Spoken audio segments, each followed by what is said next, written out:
Portfolio कैसे बनता है जाने निशा मैम से। गुड मॉर्निंग एवरीवन, कैसे हैं आप सब? आई होप मस्त होंगे, आपकी दुआ से मैं भी एकदम मस्त हूँ। और डेली की तरह आज भी जा रहे हैं अपने coaching.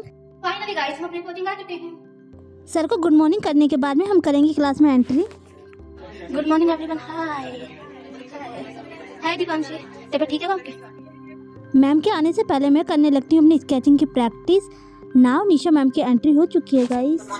Good morning ma'am. Class start करने से पहले 2 मिनट का मेडिटेशन करेंगे, फिर उसके बाद क्लास स्टार्ट करेंगे। और आज हमारा एम्ब्रॉयडरी का फर्स्ट डे है। सो गाइस, यहाँ पे मैम ने बताया था कि मैं अपना पोर्टफोलियो कैसे रेडी करना है, और मैम आज हमें बताने वाली हैं एम्ब्रॉयडरी वर्क के लिए हमें किन किन मटेरियल की ज़रूरत होगी। सो गाइस, हमें भी अपना पोर्टफोलियो ऐसे ही रेडी करना है। ये हमारी रानी दीदी का वर्क था जो इन्होंने बहुत प्यारा वर्क किया है गाइस। ये आपके पास होना चाहिए। अगर आप बुटीक स्टार्ट करोगे तो ये आपको ले लेना है, कोई भी कंपनी का ले लीजिए, ये बहुत इंपॉर्टेंट है और सबके पास होना चाहिए।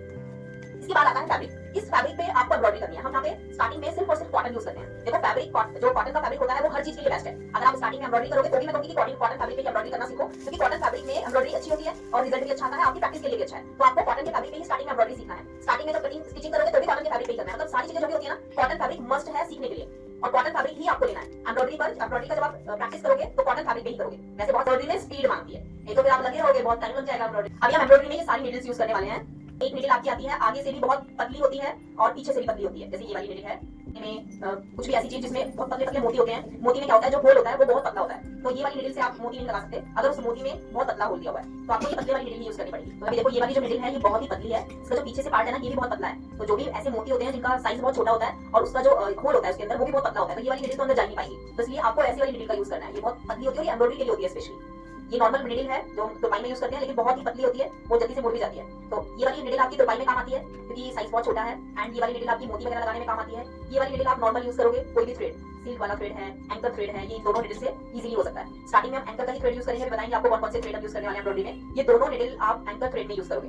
इसके बाद ये आती है एम्ब्रॉयडरी नीडल। इसमें बहुत सारी चीजें, बहुत सारी वैरायटियां हैं। ये पता है इसमें मैंने पीछे तक धागे को इसके ऊपर ऐसे लपेटा हुआ है, क्योंकि वो ये नॉर्मली ऐसी होती है, ऊपर से नीचे तक ऐसी होती है, और जब हम डेली काम करते हैं तो ये फिसलने लगती है। इसलिए थोड़ा ग्रिप बने, हाथ में थोड़ी ग्रिप बने, इसके लिए हमने यहाँ पे कॉटन का थ्रेड चारों तरफ ऐसे लपेटा हुआ है ताकि इजीली हम इससे काम कर सकें। अब आप देख रहे होंगे कि इसमें जो आगे ये पॉइंट दिया हुआ है, यहाँ पे देखिए नीडल ना आगे से थोड़ी सी ऐसे मुड़ी हुई है, तो ये ना बहुत मोटा भी होता है, तो मतलब ये सिंगल धागा यूज करने वाली नीडल है। अगर ये थोड़ा मोटा है तो इसका मतलब है कि ये डबल धागा यूज करने वाली नीडल है। और बहुत ज्यादा मोटा होता है, बहुत ज्यादा ऐसे मुड़ा हुआ रहता है, तो इसका मतलब है ये 3 धागे यूज करने वाली नीडल है। जितना ज्यादा बड़ा होगा तो उतना ही ज्यादा मटेरियल इसके अंदर आएगा, उतनी ज्यादा सीक्वेंस आएंगे। अब जितने ज्यादा सीक्वेंस आएंगे उतना ही टाइम आपका सेव होगा।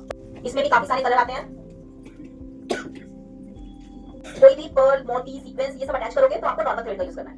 जितनी भी एम्ब्रॉयडरी होती है, जितनी भी हैंड एम्ब्रॉयडरी होती है, उसके अंदर जो भी मोती, कटाना ये सब लगता है ना, ये नॉर्मल बेसिक थ्रेड से लगता है, जो हम स्टिचिंग करते हुए यूज करते हैं। तो बेसिक थ्रेड भी आपके पास होना चाहिए। ये कुछ डिजाइनर थ्रेड भी है, कुछ सिल्वर कलर में, गोल्डन कलर में आपको मिल जाते हैं। ये जरी का तार, तो जरी थ्रेड बोल सकते हैं इसको। गोल्डन में, सिल्वर में, हर तरीके से मिलता है। तो जब प्रीमियम काम होता है तब हम इस थ्रेड का यूज करते हैं, जहाँ पे गोल्डन या शाइनिंग कुछ चाहिए तो कम से कम उसका नाम अगर याद होता है तो आपको पता भी रहेगा कि इसको क्या बोलते हैं। भाई ये दे दो, इस कलर का दे दो। तो यहाँ पे मैंने नाम मेंशन किए हुए हैं, एक एक करके मैं आपको बताती रहूंगी। जैसे मिरर में भी आपको नंबर मिलते हैं, जैसे ये 8 नंबर है। मिरर है, असली वाला मिरर है। एक आता है और प्लास्टिक में मुड़ भी जाता है ऐसे ना, लोकल लगता है, बट वो भी आता है मार्केट में, वो नॉर्मल मिरर बोलते हैं उसको। ये रियल मिरर है और ये भी नंबर में आता है। 8 नंबर ले सकते हो। उससे थोड़ा छोटा होगा तो 6 नंबर होगा, उससे थोड़ा और छोटा होगा तो 4 नंबर होगा। तो इस तरह से साइज वाइज आप लेते हो। तो जितने नंबर का आपको चाहिए, जैसे ये मेरे हाथ में है तो ये 8 नंबर मिरर है, ठीक है। तो कई बार अगर आपको एम्ब्रॉयडरी में मिरर भी यूज करना है तो आप मिरर यूज कर सकते हैं। ये पेस्ट करने के लिए होता है, इसकी ना ग्लू आती है B7000, ठीक है। तो इस उससे ये बहुत अच्छे से पेस्ट हो जाता है, निकलता भी नहीं है। ये एक साइड से बिल्कुल प्लेन है और एक साइड से ये बिल्कुल स्टोन की तरह दिखता है। तो ये ना नॉर्मली पेस्ट होता है, ये लगता नहीं है ऐसे, सिर्फ इसको ग्लू लगा के चिपका देते हैं जगह जगह पे। बट वो ग्लू इतना स्ट्रांग होता है, अगर आप ये सोचे कि चिपकाएंगे तो फिर वो निकल जाएगा, निकलता नहीं है। वो ग्लू बहुत स्ट्रांग होता है। एम्ब्रॉयडरी करने के बाद आप इसको जगह जगह पे हाईलाइट कर सकते हो, इसको बोलते हैं चांदला, स्टोन भी बोल सकते हो इसको। तो 2 तरीके की आती है, ये नॉर्मल फैब्रिक ग्लू होती है और ये बहुत स्ट्रांग होती है, B7000 ऑनलाइन। इसके बाद आते हैं मोती। देखो ये बहुत पतले वाले मोती हैं। इन मोती का जो साइज है वो 011 है। ये बहुत ज्यादा यूज होते हैं हमारी एम्ब्रॉयडरी में। लटकन बनाते हो, एसल्स बनाते हो, उसमें भी इसका यूज किया जाता है। इसका जो साइज है वो 011 है। और ये इसके बाद आते हैं सीक्वेंस। देखो एक सीक्वेंस आता है जो बिल्कुल फ्लैट होता है, आगे से पीछे से, ऊपर नीचे दोनों साइड से बिल्कुल फ्लैट होगा। लेकिन ये जो सीक्वेंस है इसमें ऐसे कटोरी जैसा बना हुआ है, तो इसको क्या बोलते हैं? कटोरी सीक्वेंस। इसको बोलेंगे कटोरी सीक्वेंस। तो साइज है वो है 3 नंबर, कटोरी सीक्वेंस 3 नंबर। इसको नलकी बोलते हैं और ये बहुत सारे एम्ब्रॉयडरी में यूज होती है। इसमें कलर भी आते हैं, ब्लैक, व्हाइट, कोई भी कलर ले सकते हो। बाकी मेरे पास जो है वो ग्रे कलर में है। इनको पत्तियां बोलते हैं, लीव्स भी बोल सकते हो। अलग अलग साइज में आती हैं, छोटी, बड़ी, मीडियम। अपने अकॉर्डिंग ले सकते हो। जैसे कई बार आपको छोटे छोटे फ्लावर्स बनाने हैं तो लीव्स ऐसे 2-3 अटैच किया, छोटा सा फ्लावर बना दिया, लीव्स अटैच किया, छोटा सा फ्लावर बना दिया, तो ऐसे कर सकते हो। कम समय में आपकी एम्ब्रॉयडरी हो जाती है, क्योंकि अगर धागे से लीव्स बनाओगे तो बहुत टाइम लग जाएगा। इसमें क्या है, ये पत्तियों में एक एक होल दिया हुआ है, बस आपको क्या करना है, एक होल के साथ इसको काटना है। फ्लैट सीक्वेंस बिल्कुल सीधा है। ये भी सीक्वेंस आपको बहुत सारे नंबर्स में मिलता है, 2 number, 3 number, 4 number, 5 number, 6 number, हर नंबर में आपको मिलेगा। ये नॉर्मल नंबर है 4 नंबर, ये सबसे ज्यादा यूज होता है। 4 नंबर सीक्वेंस सबसे ज्यादा यूज होता है एम्ब्रॉयडरी में, क्योंकि ये मीडियम साइज माना जाता है। बहुत ज्यादा छोटा लोगे टाइम बहुत लगेगा बनाने में, लगाने में, क्योंकि छोटे छोटे सीक्वेंस को अटैच करोगे तो बहुत समय लगेगा, और बहुत बड़ा सीक्वेंस यूज करोगे तो अच्छा नहीं लगेगा। इसलिए मीडियम साइज का सीक्वेंस सबसे ज्यादा यूज होता है एम्ब्रॉयडरी में। ये 4 नंबर सीक्वेंस है। जैसे ये 2 नंबर है, 4 नंबर के बाद ये 2 नंबर है, आप देख रहे होंगे कितना छोटा छोटा है। तो इसलिए जब भी सीक्वेंस लो तो 4 नंबर का ही लो, ये मत लो। बहुत बारीक काम में यूज होता है, बहुत टाइम लेता है। नॉर्मल होती है, बीच बीच में जब आप कोई भी एम्ब्रॉयडरी करते हो तो आप पर्ल्स का यूज भी कर सकते हो, और ये भी आपके अलग अलग नंबर में आते हैं, ठीक है ना। ये नॉर्मली 6 नंबर है, 6 नंबर, 8 नंबर, 10 नंबर साइजेस में आएंगे। बड़ा मोटा मोटे भी होते हैं, मोटी बहुत मोटे मोटे, तो इससे भी बहुत पतले भी होते हैं। 6 नंबर के बाद 4 वाला नंबर देख रहे हो, ये तो बिल्कुल 0 नंबर है, ठीक है, 0 नंबर सीक्वेंस। ये देखो, ये 3 नंबर सीक्वेंस है और ये 4 नंबर है। 3 नंबर और 4 नंबर में ज्यादा डिफरेंस नहीं है बहुत। और देखो कटाना सबसे ज्यादा यूज होता है, कटाने में क्वालिटी आती है, और ये कटाना ना आपको बहुत कम रेंज से बहुत हाई रेंज तक मिल जाता है। छोटा नंबर से बड़े नंबर तक सेम कलर का ले लो, और उसमें जगह जगह पे सीक्वेंस अटैच कर दो, तो वो भी बहुत अच्छा लुक बनता है। हम अब ये ना थोड़ा सा दबका और ये इस टाइप का जो काम होता है ना, थोड़ा प्रीमियम उसमें आता है, जरी का तार है, वो सब चीजें जो दबका काम होता है, जरी का काम होता है ना, तो उसमें ये चीजें यूज होती हैं, ये दोनों चीजें।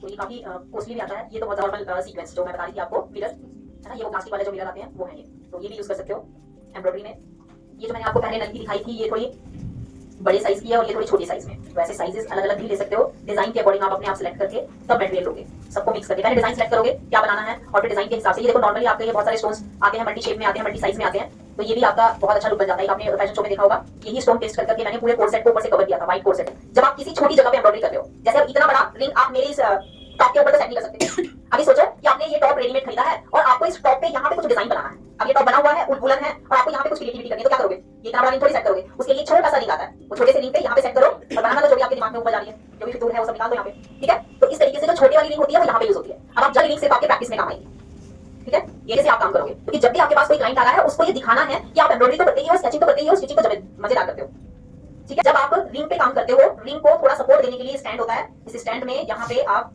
इस रिंग को सेट कर देते हो। ये आप ऐसे 2 जगह पे भी लगा सकते हो, और ये दोनों को आप ऐसे घुमा दोगे ना, ऐसे मूव कर दोगे तो ये सेंटर पे आ जाएगा, ठीक है। एक सिंगल आपको लगाना है, सिंगल पे काम करना है तो रिंग को बीच में लगा लीजिए, और अगर 2 जनों को काम करना है तो एक रिंग इधर लगा सकते हो। ये दोनों जगह इसलिए है क्योंकि आप नेक डिजाइन कर रहे हो, तो आपको कम से कम इतना फ्रेम तो चाहिए होगा। नेक का जो लहंगा बड़ा साइज होगा, लहंगे की जितनी कली का साइज होगा, फिर फ्रेम का साइज भी आपको उतना ही बड़ा रखना पड़ेगा। कपड़ा मेरे से टाइट कर दें, टाइट करें और फिर एम्ब्रॉयडरी करना स्टार्ट कर दें। तो आज आपको एम्ब्रॉयडरी का क्लास कैसा लगा?